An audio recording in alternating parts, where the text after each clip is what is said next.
Well, good morning. Good morning. So it's I think 3 days since my last broadcast. That was a combination, obviously, of a bit rainy, having a slightly dodgy connection for my microphone, and the most important one was I had bust my data allowance, and it was either one of those things where you have to increase it permanently for the year. Or I figured, well, I was just a few days short. I just need to learn to manage how much I'm broadcasting month by month. So maybe try and keep these a little bit tighter. So out again with my dogs. Let's give you a shot where we're going.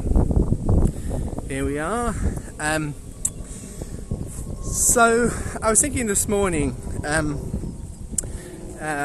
just because it was kind of interesting. I was talking the other day to someone, all the things that are kind of going on in the world. I mean, it's hard to think of any region of the world where there aren't major changes taking place. And maybe someone's going to send something in now and say, so-and-so's in a very peaceful place. But there's huge amounts of kind of turmoil, and it kind of brought the whole subject of sort of the spiritual dynamics and spiritual warfare back into kind of play and into mind. And I was thinking about the context of the verse that Jesus had quoted. I did one of these a little while back now, a week or so ago, on the Feast of Tabernacles, and the way Jesus kind of Feast of Dedication, Feast of Dedication, how Jesus kind of responds in that context with a quote. And the quote is from Psalm 82, where God says, "I said you are gods." And that's actually towards the second half of the psalm. And it was that brilliant piece of apologetic, because Jesus, they're kind of complaining to Jesus about his claims of divinity, and yet the people who claim divinity don't believe in anything like angels and so on, and yet God refers to rulers as if they are gods. And so he's saying, in your theology, if God's calling those rulers gods just because the word of God came to them, which is what the Sadducees had to understand that verse as, why are you complaining about me? And it's a brilliant little piece of apologetic, but at the heart of it is the kind of that sort of theological the theological question is, so which one was right though? When that psalm starts, God stands, and a lot of English translations put in his own congregation or his own assembly. But the Hebrew actually has the word God in there, El, not Elohim, just El. So God stands in the congregation of El, the congregation of God. So which is why they translate it as his own congregation. And then he judges amongst, and then the word is Elohim. It's the same Elohim as we think of as God himself. He judges, but it's not singular God now, it's plural, because as we've touched on before, I think in these, there is a place where not a place. There is a way of using a kind of a plural of a word, kind of in a majestic way. It's the way the grammaticians refer to it, to mean the best or the biggest. So it can kind of be the biggest God, or it can be multiple gods. And in this one, it kind of flips between the two. So kind of the beginning of the sentence, Elohim, is then used with a singular verb. So it's a bit like if you use a plural noun. So I can only see one of mine now. If I refer to my dogs, so dogs there, the noun is in the plural. Just wondering where Luna's got to. Luna, we're going this way. So if I say dogs has a ball, has rather than have, dogs has a ball, you might realise that dogs was a name of a dog. Even though it's a plural, it's suddenly a singular. So rather than dogs have, which would obviously be a plural and plural noun, plural verb. So, sorry, that's rather, it's the weird thing, the way that the Old Testament treats the plural version of Elohim when it wants it to be God, the ultimate God, the creator God.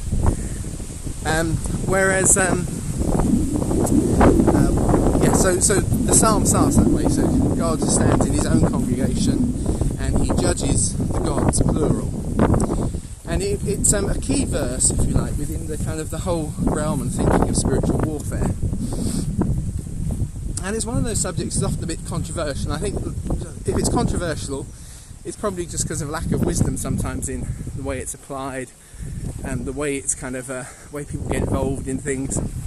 And undoubtedly you see kind of situations where people kind of go into their room and they come out, they say, "Oh, last night I was pulling down the Queen of Heaven and I was doing this, I was doing that." We're going for these big angelic forces, demonic forces that seem to have control over nations. But of course there's and you do wonder, well, what does that really achieve? And it's not something that isn't something we see Jesus doing. Although we do see him addressing, certainly the cross, of course, is a massive spiritual warfare battle, or the situation with the man Legion, or the man who has a legion of the demonic, who's in Decapolis, where the legion is stationed. And there does seem to be a kind of an element there, but it's not something, and that is something very specifically Jesus goes out to engage with and to look at. And it's interesting that the next time Jesus is in that region, the next time he comes through it, he feeds the 4,000. It's a massive kind of the people who are scared of him and ask him to leave when he does that, when he comes back, are ready to receive him. So you can see the sort of spiritual dynamic there, that spiritual warfare dynamic. But it's something, if you like, that happens within the flow of things. It's not the major thrust of Jesus' ministry. His major thrust is dealing with people, and as he deals with people, sometimes the demonic manifests itself and he deals with it in that context. And I think part of the balance is kind of getting this place of our first response is to deal with the positive. We are to be the bearers of good news, and it's only when that good news starts to disturb things of another nature that we start to kind of get involved with them, and we look for the Spirit to guide us in those ways. But as I was kind of thinking about that whole thing, that whole subject, because as I look around the world I see things very disturbed. As you read on through Psalm 82, it talks about again the place of everything being shaken up. So in this context where God is taking his stand amongst those spiritual forces, if you like, in that heavenly courtroom, things are being stirred up, and it's about actually in places where those who are weak are being oppressed, the orphans and the widows, and those who don't have strength to stand for themselves. And so let's turn this around so you can see me now. Oh, no, I can't. Why is it not turning around? Yeah. Anyway, so I wanted to kind of say there's something that it feels to me is part of today's kind of dialogue, because there is so much happening, and so there is one of those moments where there's something that we want to respond to prayerfully, and we want to be involved in, and part of our role is very often in the declaration of the positive, which is of course part of what we see in that psalm, is God is declaring to them, this is what you should have been, this is how it should have gone. But I can remember way back in my own past, it was in the run-ups, it was in the 1990s, and I was involved with the AD 2000 movement. I was involved in the UK coordinating our delegation to the Global Congress on World Evangelisation. So it was about 1994. I was involved in hosting, maybe 92 actually.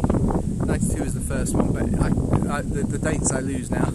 But had a couple of times where I hosted Peter Wagner. And Peter's involvement with the AD 2000 movement was coordinating the kind of prayer network. And they took this concept of the 1040 window, if anybody remembers it, and they used that in a way where they kind of focused on, and Peter actually built a network of 2 million people who kind of made a promise to try and pray every single day for the nations that sat between the latitudes of 10 and 40, which is that strip that runs kind of through the Middle East into Tibet, across Tibet and Nepal, and into China and so on, and some of the southern states in Russia, or used to be Russia, so that to pray into that was the most resistant place to the gospel in all of the world. And so 2 million people did, and actually the results were quite remarkable. So in that kind of strip, obviously you have Malaysia, which is the world's largest Muslim denomination. It was Indonesia, sorry, Indonesia. Where about 5% of people were Christian believers, and today that figure is pushing towards 40%, was my understanding. And it all happened post 2000. You see, after 2 million people have been praying into those regions. In a similar way, obviously, Iran is within that strip. It was one of those places being prayed for. And today, as some of you may have seen reported in the Christian press, they're now saying it's the fastest growing church anywhere in the world. In the face of persecution, you see. So what we're really seeing is it really does make a difference. That issue of taking spiritual authority when it becomes relevant in this shaking and praying into. It is affecting something of the powers. Anyway, the reason I was mentioning Peter Wagner is just, it's a kind of a personal thing, I just remembered it. So I picked him up and I was driving him, and he'd written a book on spiritual warfare. I can't remember how good it was or not now. But as I was driving him, I remember, I hadn't read it, but a number of people had read the book by Walter Wink, who was not a charismatic. He was kind of from a more liberal, conscientious thing, but on how human beings seem to build systems that oppress people. I think it was Unmasking the Powers, or maybe that was the book they wrote in the end. But I said to him, have you ever read any of Walter Wink's book on the same subject as you're writing about, but from a totally different perspective? He'd be a bit more of a Sadducee in that sense, or to start with anyway, in that he wasn't looking for personalised demonic forces. He was looking at systems that kind of grew out of people's small selfishnesses, that they build systems that in the end were crushingly oppressive to people. And Peter said no, he hadn't come across him, and so on, and we went on our way. Anyway, about 2 years later, I was due to pick him up again from the airport, and he'd just published a book with Walter Wink. And so I picked him up, and I remember saying to him, oh, do you remember last time I picked you up? I said Walter Wink to you in his book. And I have to confess, as I say, I hadn't actually read it. I'd just been in some discussions where it had come up. And Peter very kindly, he said, I don't actually remember you saying it, he said, but he said, you know what? He said, you were prophesying to me and neither of us knew it. Which I always thought was a really nice way of putting it. Is he went on to say that actually as time went by, people kept on saying to him, and he made contact, and Walter Wink had then read his book and they made contact. And what was really lovely, and this is perhaps where I wanted to finish and drive with, because you take a kind of controversial subject, and for each one of us, we don't think it's controversial, we think our perspective is the right perspective. But actually where they came to is they were coming from very different kind of angles. And they weren't necessarily abandoning their fundamental position, but they both recognised that the other had a perspective which actually complemented and enhanced what they saw. So Walter was kind of looking at the situation, if you like, as the outflow of human selfishness that somehow embodied itself in systems, and he started to realise that in those systems the reasons why they often had so much strength and were so difficult to get rid of was perhaps because there was some sort of demonic influence in that, which he kind of borrowed from Peter. He'd not really initially kind of looked at it in those ways, and similarly Peter recognised that there was an awful lot that happens when you develop a spiritual stronghold, which actually is rooted in human decisions and human legislation and human choices, and the whole lot becomes a kind of complex whole. And so in many ways for me they highlighted something, which was this wonderful way in which we can hold on to what we see as our kind of our what is useful for the way I do it. So Peter, as an organizer as an organizer for a massive prayer movement that was praying for spiritual breakthrough in places, his way of looking at things was most helpful for that perspective. But equally, sometimes when we're on the ground and we actually see a little piece of oppression over there, which comes about because there's something in the legislation that somehow makes it difficult to fight against, we recognise that actually sometimes those bits of legislation that are going through need to be fought against and need to be challenged, or need to be taken to the law courts to undo them, because they are all part of this same kind of complex whole. And sometimes when we see a situation that needs dealing with, we do have to take a stand that is more political, but it is actually spiritually political, if I can put it those ways.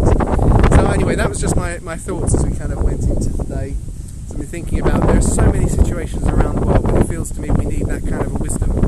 There is actually a kind of a duality, which is not a paradox, it's actually a kind of part of the whole, whereby there is human will involved and human decisions involved and systems that we've created, and those need to be addressed at that human level, just as there is sometimes a kind of, if you like, that spiritual glue that holds them together in an unnatural way, a demonically supernatural way that in the right way, in the right time, with the right wisdom, needs to be addressed in prayer, very often with a positive declaration of what God's heart is, that actually his heart is for the widows and for the orphans, and those are the things we need to kind of be standing for. So just those thoughts, a little kind of extension of what we were looking at a couple of weeks ago when we looked at how Jesus responded in the Feast of Dedication. It's getting very windy here, so I'm going to turn around so my back is to the wind, and hopefully my voice isn't being drowned out. I'm just going to finish, pray for the week. So Father, we all have those situations.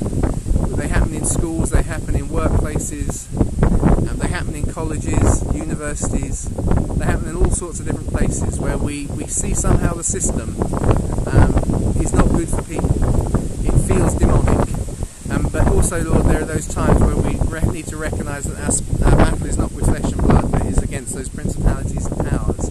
And some of that, the way we deal with that is to declare positively what it is that God would intend in this situation.